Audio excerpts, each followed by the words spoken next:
3,000 years ago, according to biblical tradition, Israel was ruled by a man whose name would echo through the ages, King Solomon, son of David. His reign, as described in sacred texts, was marked by extraordinary wisdom, a lavish court, and an unmatched accumulation of riches.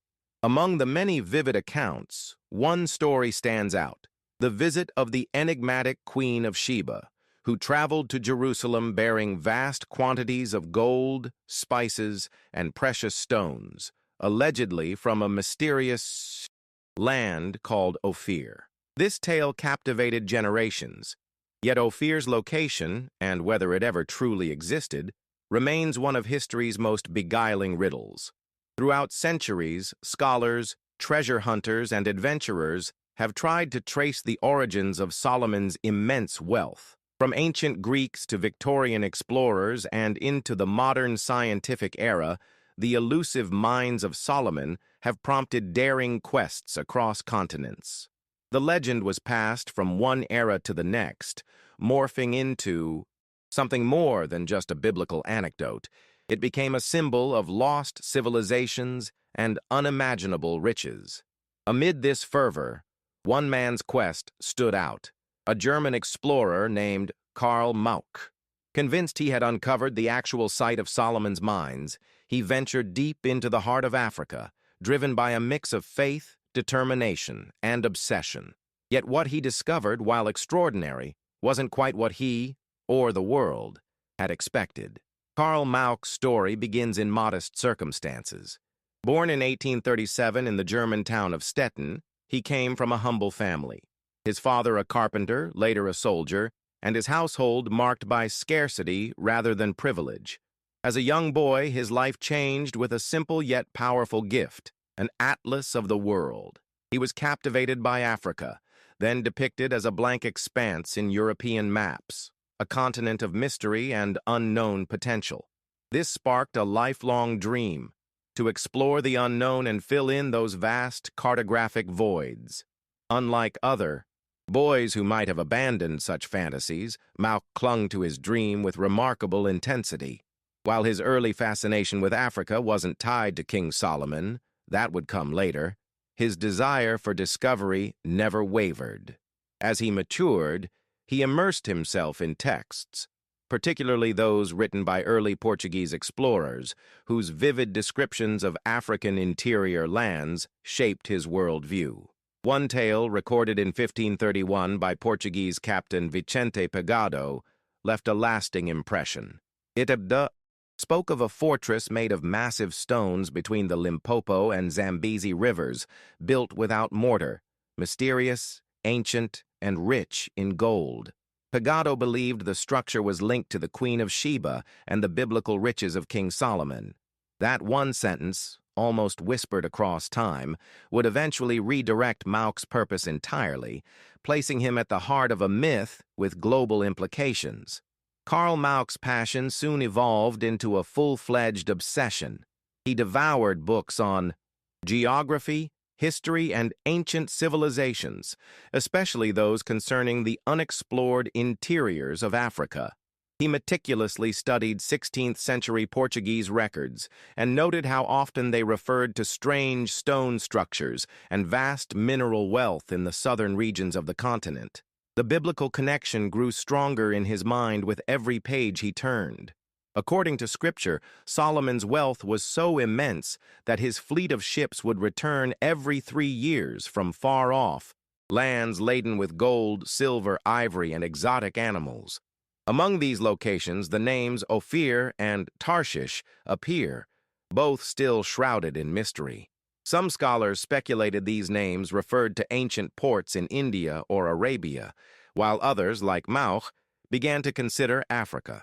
Especially intriguing was the linguistic connection made by early Portuguese explorers.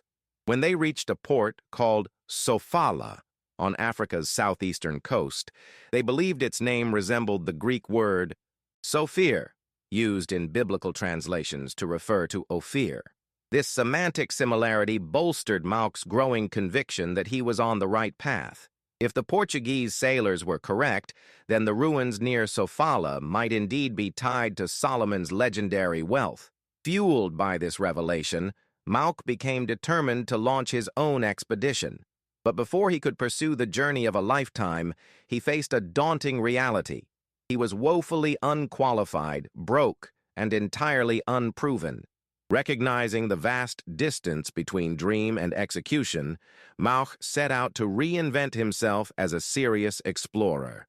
For over a decade, he dedicated every spare moment to acquiring the skills and knowledge he believed essential for survival and success in Africa. He became fluent in multiple languages, including English, French, and Arabic. He taught himself Latin and studied geography, astronomy, medicine, and botany, living in the city of Graz, Austria, where he worked as a private tutor. Mauch frequented museums and botanical gardens, building his own collection of minerals and insects to better understand the environment he hoped to enter. Despite lacking formal education, he used whatever resources he could find to prepare himself, reading scientific journals, studying maps, and mastering survival tactics. He even trained his body for endurance, walking long distances in rugged conditions without food or water and exposing himself to harsh weather. When he finally felt ready, he reached out to August Petermann, the editor of a prestigious German geographical journal, hoping to gain financial and institutional support. Petermann responded skeptically, warning Mauch of the extreme difficulties such a journey would involve, but offered to publish any findings should Mauch reach Africa. Undeterred by the lukewarm reception, Mauch pressed on. In his mid-20s, with little more than his determination and a dream, he boarded a steamship bound for southern Africa, working as a deckhand to pay for his passage. In January 1865, he arrived in Durban. His quest was no longer an idea, it had finally begun. Just like Mauch, who pursued his dream against all odds, we're on a journey of our own, building a community passionate about history and discovery. Our current goal is to reach 1,000 subscribers by June 30th, and with your help, we believe it's possible. If you're enjoying this story so far, consider subscribing and joining us in this quest. With barely more than the clothes on his back, a compass, a hunting knife, a sketchbook, and a pistol, Mauch ventured into the vast and largely uncharted interior of southern Africa. His goal was as grand as it was vague, to find the land of Ophir and uncover the source of Solomon's gold. In his early journals, Mauch described testing his endurance by walking through unknown terrain for days without food, learning to tolerate hunger, thirst, and the elements. But these early tests quickly escalated into real hardship. At times, he went without food for up to 5 days, wandering weak and alone through arid landscapes where even birds seemed to avoid him. He attempted to fish and hunt but failed repeatedly. He pushed through searing heat and treacherous terrain with a knee injury and no medical aid, often covering over 20 miles in a single day on an empty stomach. Mauch's optimism dimmed as the African wilderness tested him far beyond his expectations. In a moment of desperation, he reached out once again to August Petermann, pleading for support. This time, Petermann saw the depth of Mauch's sacrifice and issued a call for assistance in his journal. Donations trickled in, modest, but enough to sustain Mauch's journey a little longer. It wasn't much, especially compared to what European explorers of wealth and noble birth typically received. But for Mauch, it was a lifeline, allowing him to press forward in his pursuit of a dream the world still laughed at. 2 years into his grueling expedition, Mauch reached the region known as Tati, near the modern-day borders of Botswana and Zimbabwe. It was here, with the help of famed British hunter Henry Hartley, that he made the discovery that would ignite a continent-wide gold rush. On July 27, 1867, Hartley told Mauch that while tracking a wounded elephant, he had stumbled upon several pits dug into quartz rock. Mauch, following the lead, investigated the site and found remnants of what appeared to be smelting activities. Among the stones, he spotted traces of gold. Overwhelmed with excitement, he rushed back to his camp to share the news. The next day, he found another site rich in gold deposits. The revelation set southern Africa ablaze. News of Mauch's discovery spread rapidly, triggering one of the earliest gold rushes in the region. Newspapers lauded him as a genius explorer. Geographical journals speculated that these mines might be the legendary source of Solomon's wealth described in the Bible. Mauch, for his part, remained cautiously optimistic. While thrilled by the find, he knew that to truly claim he had uncovered the land of Ophir, he would need more than just gold. He would need to find a city worthy of the Queen of Sheba, a structure that aligned with the ancient descriptions passed down for centuries. That belief led him to chase rumors of massive stone ruins hidden deep in the mountains, a place locals whispered about but few had ever seen. By 1871, Mauch had been traveling through southern Africa for over 6 years. Though exhausted, he remained fixated on a growing number of local stories that hinted at the existence of a lost stone city. Locals spoke of towering walls and strange structures nestled in the hills between the Limpopo and Zambezi rivers. These rumors matched the old Portuguese accounts he had studied as a youth, particularly that of Vicente Pegado's description of a stone fortress built without mortar. The resonance was too strong to ignore. Mauch resolved to make the ruins the centerpiece of his next expedition, which he declared would be a tribute to the newly unified German people. In letters to Germany's Geographical Journal, he framed the mission as a patriotic endeavor, envisioning the discovery of the Queen of Sheba's palace as a matter of national pride. For 3 more years, Mauch combed the rugged terrain, enduring hunger, illness, and constant uncertainty. He hunted wild animals for food and often relied on the goodwill or suspicion of local tribes. At one point, he was even taken captive in Matabeleland, held until he negotiated his release. Despite the mounting dangers, his resolve never faltered. Eventually, members of the Karanga tribe guided him to what they described as fabulous buildings hidden in the bush. On September 5, 1871, after a lifetime of preparation and 6 years of hardship, Mauch laid eyes on the stone ruins for the first time. What he saw stunned him. Massive walls built without mortar, forming a complex unlike anything else south of the Sahara. Mauch stood in awe before the ruins. Situated on and around a hill rising nearly 400 feet, the structures included 2 distinct complexes divided by a narrow valley. The craftsmanship astonished him. Huge stone blocks perfectly fitted together without any binding material, just as Pagado had written centuries before. In Mauch's eyes, this couldn't be the work of any local tribe. He began documenting every detail meticulously, sketching layouts, examining stones, and noting architectural similarities to descriptions of Solomon's temple from the Bible. One passage came to mind. They brought great stones, costly stones, and huge stones to lay the foundation of the house. These walls, to him, were not just remnants of a city. They were echoes of Scripture. Mauch became convinced he had found the Queen of Sheba's palace, the very seat of power from which Solomon had once received riches beyond imagination. Local oral traditions only fueled his certainty. Villagers told him that the area had been uninhabited for generations, and that they believed white people had once lived there. Mauch interpreted this as evidence that a foreign civilization, perhaps the Phoenicians, had built the ruins. He had long admired the Phoenicians for their seafaring capabilities and mortarless construction techniques. Archaeological studies in Europe were just beginning to reveal the vast influence of Phoenician culture across the Mediterranean, so the idea that they had sailed to Africa and built a city here didn't seem impossible to Mauch. It seemed obvious. In his mind, every detail was starting to align.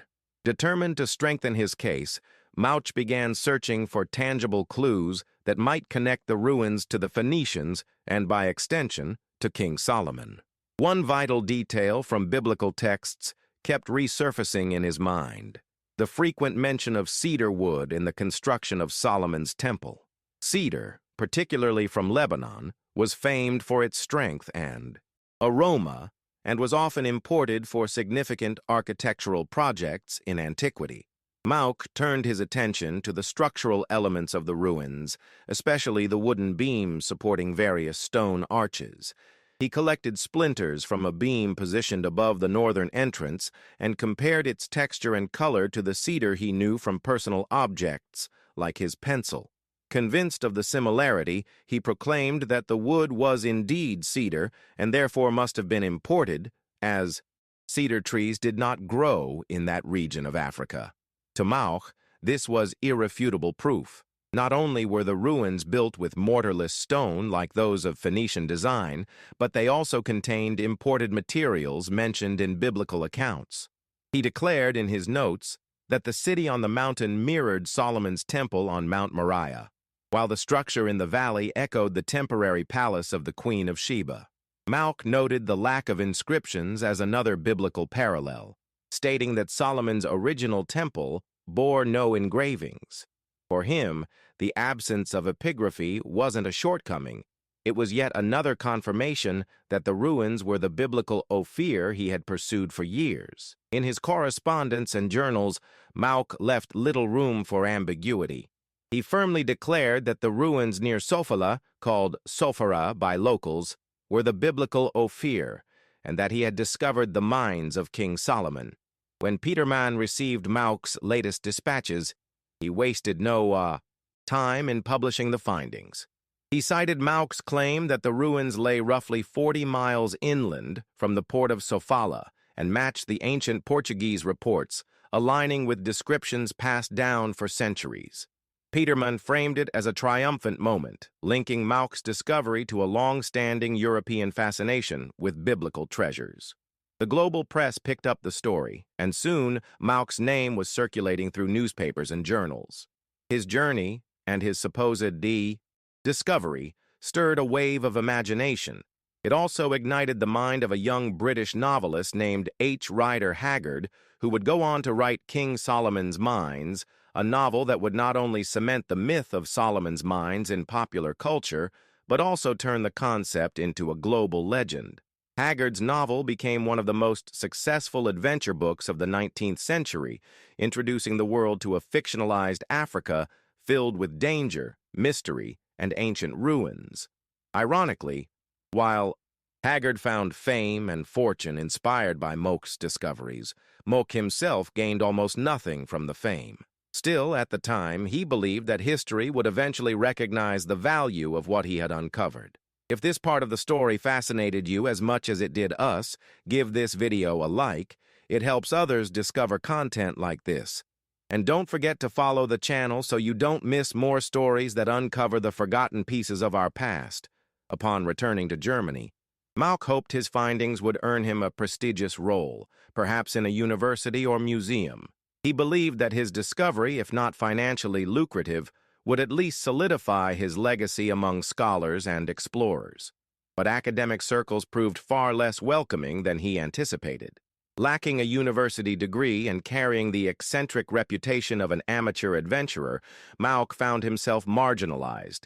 His insistence on biblical interpretations and his reluctance to consider African authorship of the ruins made him increasingly controversial in a field that was beginning to shift toward more scientific methods. No major institution offered him a position. Despondent and financially ruined, he was forced to accept a menial job in a cement factory. His health, already compromised by years of extreme hardship in Africa, deteriorated rapidly. He suffered from liver disease and chronic pain, and without effective medication, he turned to alcohol as a form of relief. His life began to spiral. Mauch moved into a modest hotel above a train station in Stuttgart, where he spent his final days in solitude. Sleeping in a chair next to an open window, he either fell or jumped from the third floor one night. He was discovered by a neighbor and rushed to the hospital, but his spine was broken and both legs were paralyzed. On April 4, 1875, at the age of 37, Karl Mauch died. Whether his death was a tragic accident or a final act of despair remains uncertain, but with it, the man who once believed he had found Solomon's mines, vanished into obscurity. For decades, Mauch's work was largely ignored by academia. His findings were published only as short articles in Peterman's journals, available exclusively in German and overlooked by the broader international scholarly community. It wasn't until 1960, nearly a century later, that his journals were finally published in full, offering a more detailed view of his expeditions. Still, by that time, the narrative had shifted. A new generation of explorers and archaeologists had emerged in the early 20th century, distancing themselves from romantic myths and turning toward scientific rigor. Biblical literalism, once the foundation of many expeditions, was no longer the driving force. Figures like British archaeologist David Randall McIver brought a fresh perspective. In 1905, he conducted a thorough analysis of the ruins Mauch had discovered, paying close attention to dating methods and material culture. By studying pottery and other artifacts unearthed at the site, McIver concluded that the structures were not ancient or Phoenician, but instead medieval and unmistakably African in origin. The idea that white seafarers had constructed the ruins was deemed not only incorrect but deeply rooted in colonial bias. McIver's findings contradicted nearly every element of Mauch's theory, asserting that Great Zimbabwe had been built by local populations around the 14th century.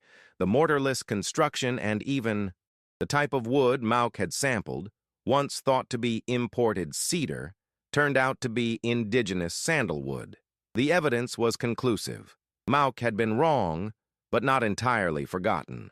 Further scrutiny of Mauch's claims came in 1929 when the formidable Gertrude Caton Thompson led the first all-female archaeological expedition to Great Zimbabwe. Commissioned by the British Association to provide a definitive answer to the origins of the site, her approach was systematic and exhaustive. She dug 6 trenches around the primary structures, deliberately avoiding areas disturbed by prior explorers. What she uncovered reaffirmed Randall McIver's conclusions. Everything pointed to a medieval African origin. No Phoenician, Greek, or Middle Eastern artifacts were found, and the architectural style bore no resemblance to any foreign influence. Instead, the techniques and materials used matched those still employed by local communities. Caton Thompson stated unequivocally that the ruins were indigenous in the full sense of the term. Her findings dismantled the lingering romanticism surrounding Mauch's theories and dealt a decisive blow to the notion that Great Zimbabwe could be tied to Solomon's mines. This shift was more than academic. It challenged decades of Eurocentric assumptions that denied African civilizations their rightful historical significance.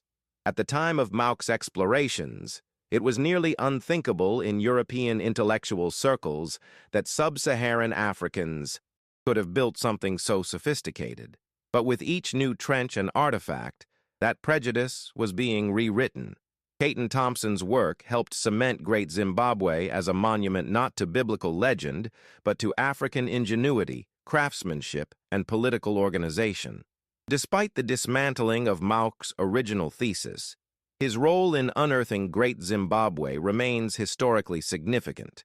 While his interpretations were flawed, shaped by the biases of his era, his discovery helped bring global attention to one of Africa's greatest archaeological sites. Today, Great Zimbabwe is recognized not only as a marvel of engineering, but as a symbol of African heritage and identity. Its influence is so profound that the modern nation of Zimbabwe took its name from the site, a rare example of a country being named after an archaeological monument. Built between the 12th and 15th centuries by ancestors of the Shona people, the city once boasted a population of over 10,000.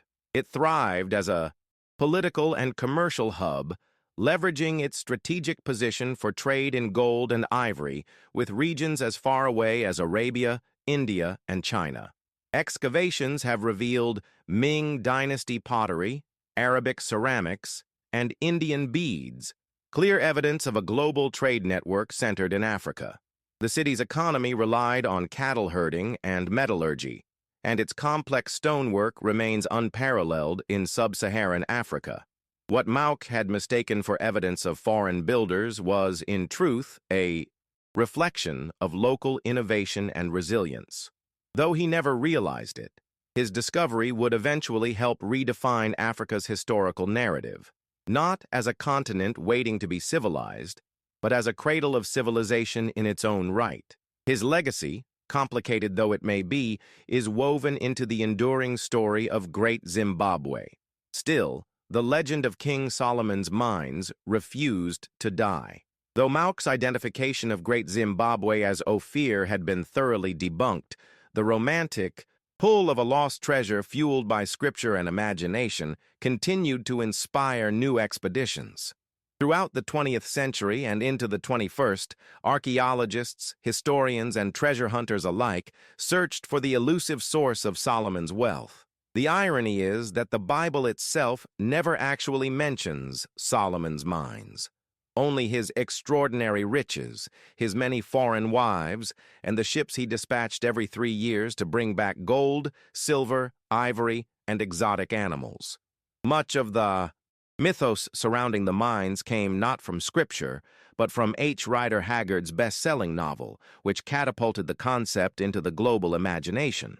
Yet even as science dismantled the historical basis for these claims, new archaeological evidence emerged, suggesting that the story of Solomon's wealth may not be entirely fictional. In the early 1990s, a significant discovery was made at Tel Dan in northern Israel, a fragment of an Aramaic inscription bearing the phrase, House of David. This was the first extra-biblical reference to King David ever found, providing historical credibility to the dynasty mentioned in the Bible. Before this, many scholars had doubted the existence of either David or Solomon, but the Tel Dan inscription changed the landscape of biblical archaeology and reignited hope that more evidence might surface, perhaps even something directly linking to Solomon himself. That hope grew even stronger with the findings in the arid valleys of modern-day Jordan, just south of the Dead Sea. There, archaeologists unearthed extensive remains of ancient copper mines and production facilities dating back to the 10th century BCE, the presumed era of Solomon's reign. The site, known in Arabic as Khirbat en Nahas, or Ruins of Copper, revealed hundreds of mining shafts, slag piles, and smelting camps. Radiocarbon dating placed intense copper production precisely within Solomon's timeline. While copper lacks the glamour of gold, in the Bronze Age, it was an incredibly valuable resource, essential for making tools and weapons. Control over copper trade could easily have translated into immense wealth and power. Some scholars now believe that Solomon's legendary riches may have come not from African gold, but from the regional copper industry he controlled. Though no direct inscriptions link the site to Solomon by name, the timing and scale of the operation suggest it could be a major piece of the puzzle.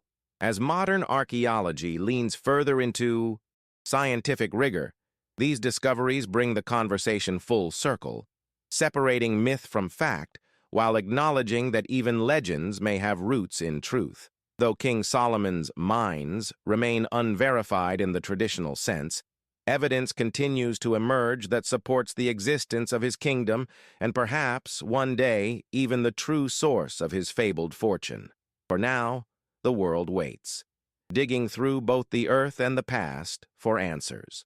The saga of King Solomon's mines has thus evolved into something much more profound than a simple treasure hunt.